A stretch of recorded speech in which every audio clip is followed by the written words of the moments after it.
तब्बल 12 दिवसांच्या हल्ल्यानंतर अमेरिकेनं युद्धबंदीची घोषणा केल्यानंतरही इराण आक्रमक आहे. कारण युद्धबंदीच्या नावाखाली इराणचे सर्वोच्च नेते अयातुल्ला खोमेनींच्या हत्येचा कट आखला जातोय की काय असा संशय इराणला आहे. कारण इराण विरोधात लढणं इस्रायलला जड जात असल्याचं दिसतंय.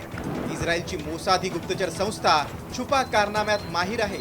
खोमेनींची हत्या करून वचपा काढण्याचा डाव आखण्यात येत असल्याची चर्चा आहे. युद्धविरामाच्या घोषणेनंतरही खोमेनी कुटुंबासह बेपत्ता आहे.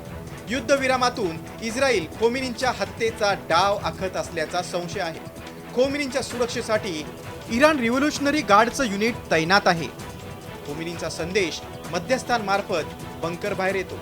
हत्येच्या भीतीपोटी खोमेनींकडून उत्तराधिकारी निवडण्यास सुरुवात झाली आहे. यामुळे खोमेनींचा खात्मा करण्यात इस्रायल आणि अमेरिका यशस्वी होणार की इराण पुरून उरणार याकडे साऱ्या जगाचं लक्ष लागलंय.